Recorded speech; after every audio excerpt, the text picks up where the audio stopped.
Boa noite, pessoal. Começando aqui o nosso programa Visão de Investidores. A gente vem de uma semana agitada nos mercados, né? Agitado, muita coisa acontecendo com o minério de ferro, principalmente. Hoje a gente vai abordar esse assunto. Vamos falar de Venezuela hoje também. Tem coisa acontecendo, eleição chegando.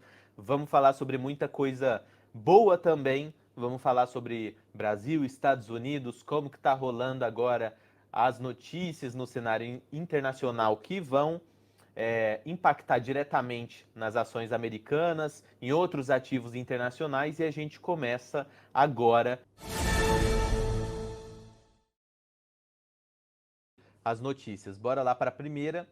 As reivindicações semanais de desemprego nos Estados Unidos caíram inesperadamente. Sim, a gente estava esperando que isso não acontecesse tão cedo.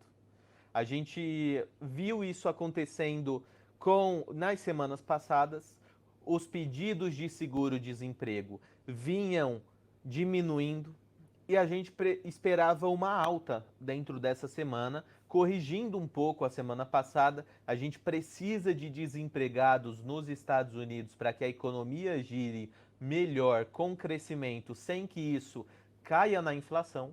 Porque se as pessoas não têm quem contratar lá nos Estados Unidos, eles vão aumentar os preços para compensar os custos maiores, para compensar o crescimento que eles estão apostando para o seu negócio. Então, se eu não posso crescer o meu negócio verticalmente, alongando minha folha, crescendo em franquias, aumentando meus negócios, eu tenho que aumentar o preço das coisas para que isso valha a pena, que eu consiga lucrar mais, para que eu consiga crescer o meu negócio. Exatamente esse o pensamento do investidor norte-americano, e a gente viu isso acontecendo nessa semana. A gente esperava que o desemprego aumentasse um pouco lá nos Estados Unidos, mas isso não aconteceu. O indicador veio abaixo, veio otimista, com menos desempregados, e isso é um problema para a inflação americana. Sendo um problema para a inflação americana, é um problema para a economia americana, que já está correndo da inflação desde o começo do ano, desde o final do ano passado, já veio subindo as taxas de juros no ano passado para que isso acontecesse, e espera-se agora uma estabilização, que tenha realmente desempregados para que o país consiga crescer verticalmente. Então, a gente tem que ficar ligado, tem que ficar de olho o que vai acontecer com esse indicador semanal do desemprego nos Estados Unidos, porque é muito, muito relevante. E agora vamos bater um papo também sobre o Reino Unido, né? As ações do Reino Unido podem finalmente estar de volta à moda. O que eu falei para vocês era exatamente isso quando a gente estava no gráfico do Reino Unido. Quando a gente tem um indicador de um país muito grande saindo do eixo frente a outros, a gente tem esse tipo de notícia, né? A gente viu que nos Estados Unidos a gente teve queda, no DAX a gente teve quedas, no índice francês quedas, no euro quedas, no índice chinês mais quedas ainda, no Brasil quedas também, mas no Reino Unido a gente teve altas com grandes afirmações de que lá a queda de juros vai acontecer. Então, com a queda de juros caindo, com os juros realmente caindo lá, as ações subiram acima das máximas históricas, e isso traz essas ações para moda, né? Viram as grandes queridinhas do mercado, e isso se reflete totalmente dentro dessas empresas. Então agora a gente ficar de olho para não cair nesse tipo de narrativa, não cair no essa é a moda, essas são as melhores ações para eu olhar. Não. Quando está na moda, é sinal de perigo para gente que está numa visão de investidor mais aprofundada. Então, tem que ficar de olho, tem que ficar preocupado nesses períodos, porque é problema. E aí a gente vai bater um pouco de olho aqui agora também no caso da Venezuela. A Venezuela quer renegociar sua dívida, inclusive com o Brasil, mas o que me estranha é o timing deles fazerem isso, né? 25 de abril, daqui 2 meses, no final de julho, abril daqui 3 meses, na verdade, no final de julho, a gente tem eleições venezuelanas de novo. Eleições, na verdade, venezuelanas em que a gente vê, por exemplo, um cartão de voto em que tem o Maduro 13 vezes como opção para você fazer o voto. Então, tem o Maduro 13 vezes para você votar ou nele ou nos seus opositores que não possuem todas essas vagas ali no cartão, né? Então, bem esquisito, bem suspeito, e aí eles vêm com esse papo, né, pré ali eleição, que vai acontecer no dia 28 de julho, eles vêm com esse papo de que vai renegociar suas dívidas, vai fazer um plano econômico diferente para renegociar essas dívidas com os países que apoiam, principalmente o Brasil e tudo mais, e aí traz esse discurso. A gente sabe que a situação da Venezuela em questão de dívida é uma situação pior do que a do Iraque no período que foi invadido em 2020 e 2003. Então a gente tem que ficar bem de olho com esse tipo de movimento. Será que a gente vai ter um apoio mais forte do Brasil para cima da Venezuela só por conta desse tipo de afirmação? A gente já sabe que o governo brasileiro tende a fazer esse tipo de movimento, a tentar apoiar, a tentar justificar o governo criminoso que o Maduro vem fazendo. Só que não dá para aceitar esse tipo de coisa. Você aceitar e achar que a dívida brasileira, a dívida da Venezuela vai entrar em um fluxo de pagamentos para o Brasil, sendo que a Venezuela continua quebrada, mesmo com a commodity tão cara. Se você for olhar o petróleo, ele tá tão caro, ele encareceu tanto depois dos conflitos entre Rússia e Ucrânia, depois do período de 2022. E agora, nem com a commodity tão cara em 2022 houve pagamento. Agora, em 2024, que a commodity deu uma queda, que o petróleo meio que deu uma estabilizada no barril a US$ 85. Acha que vai ter pagamento? Não tem como o brasileiro, não tem como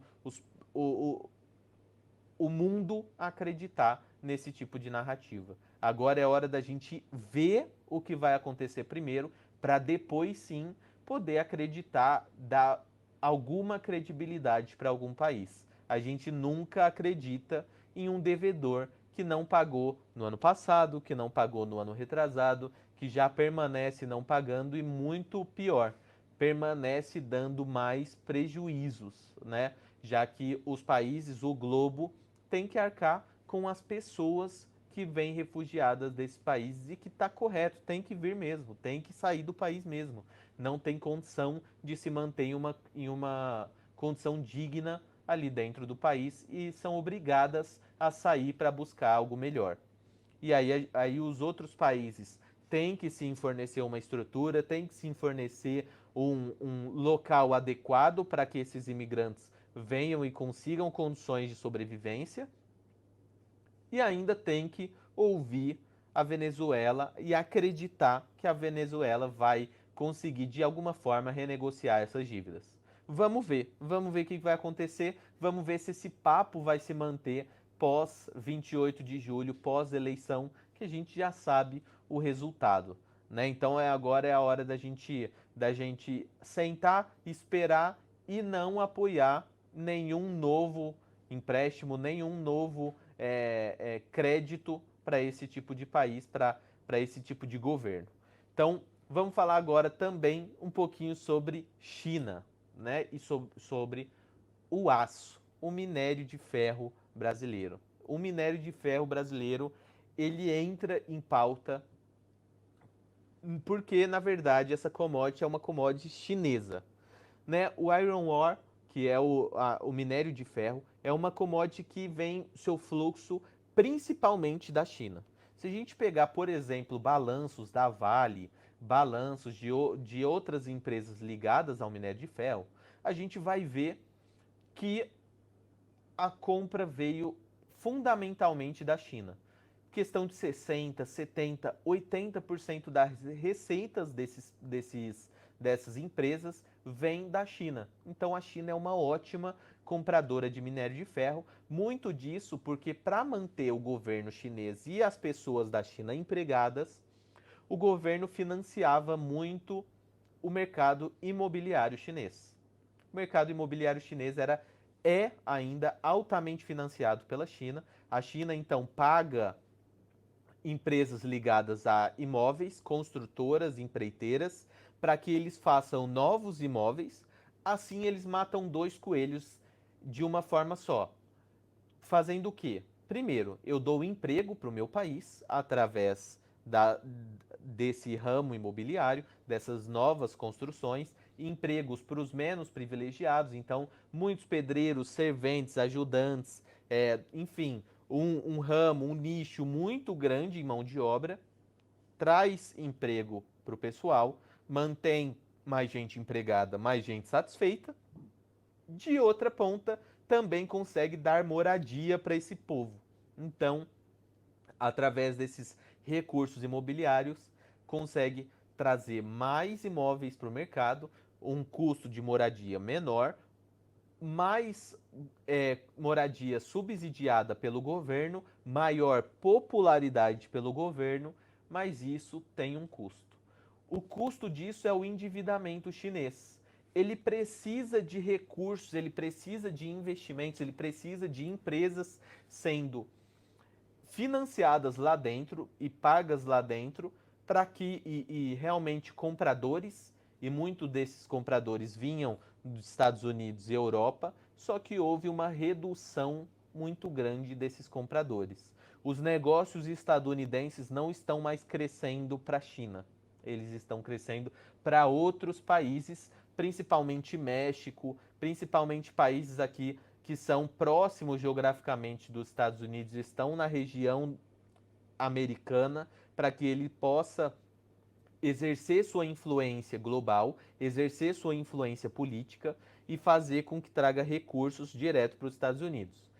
Levar para a China, para conseguir mão de obra chinesa, para conseguir financiar empresas lá dentro da China e assim dessa forma a China conseguir com seus impostos esse tipo de investimento fica cada vez mais difícil. E aí a gente vê o minério de ferro em queda já há bastante tempo. Eu inclusive vou compartilhar com vocês aqui o gráfico do minério de ferro para a gente poder acompanhar um pouco do que veio acontecendo com o fator China. Então aqui a gente pode ver o gráfico do minério de ferro. Olha o que aconteceu nas últimas semanas, o que vem acontecendo nos últimos meses já com o minério de ferro, que é a commodity principal de empresas como Vale. A Vale, por exemplo, tem a sua maior receita vindo dessa commodity negociada diretamente na China e por isso que a gente vai olhar o minério de ferro chinês aqui. E olha o que acontece com ele, né? Uma máxima histórica aqui em julho de 21, e aí depois a gente vem com fortes quedas, fazendo uma mínima aqui em novembro de 22, depois uma recuperação e agora quedas novamente, né? Veio em meses de queda, desde dezembro em quedas consecutivas, e quando a gente fala, por exemplo, de Vale, a Vale vai acompanhar muito esse cenário, né? Vai acompanhar muito essas quedas. Então foi exatamente isso que aconteceu em Vale também. Um leve respiro nessas últimas 2 semanas, mas já frustrado nessa semana agora também. Então é isso que acontece em Vale. Para que essa empresa consiga sair do lugar, é muito importante que o minério de ferro saia do lugar aqui também, que a gente veja realmente perspectiva de novas máximas aqui no minério de ferro, para que tire a Vale dessa queda, já que vem prolongando aqui há algum tempo, né? Eu acredito muito no papel, acredito muito na empresa, ela tem muito caixa, ela tem muito lucro, ela consegue se manter muito bem com o preço do minério aí, mas claro que para que ela surpreenda nos resultados, para que ela traga realmente um dividendo atraente, para que ela consiga valorizar o seu patrimônio, o minério de ferro precisa sair do lugar. Então é nisso que os investidores estão de olho, os investidores de Vale, os investidores de China estão de olho principalmente nisso aqui. Minério de ferro é necessário que saia do lugar para que assim a gente tenha melhores compras, melhores vendas em Vale. Então, agora é ficar de olho no que a China, no que a China vai fazer por aqui. E você gostou desse corte? Então já se inscreve no canal, que tem sempre conteúdos como esse por aqui, outros conteúdos de investimento e muito mais coisas. Se você quiser ver na íntegra o conteúdo desse corte, todas as quintas-feiras, às 7 horas da noite, eu dou essa live completaça, 1h30, 1 hora de live, 2 horas de live, que eu falo sobre notícias, mercado e dou uma aula de macroeconomia, setores ou empresas sempre no final. Então, se você quiser fazer parte para participar de todas essas lives, aqui na descrição tem um link para abertura de conta lá dentro da Active Trades. Você abrindo sua conta, você tem acesso gratuito ao Activerso. E aí, dentro do Activerso, todas as quintas-feiras, às 7 horas da noite, eu tô por lá e vou adorar a sua companhia para a gente conversar mais sobre investimentos, macroeconomia, setores, empresas e como a gente vai, de fato, rentabilizar dentro do mercado americano. Te aguardo lá. Agradeço sua audiência. Até a próxima.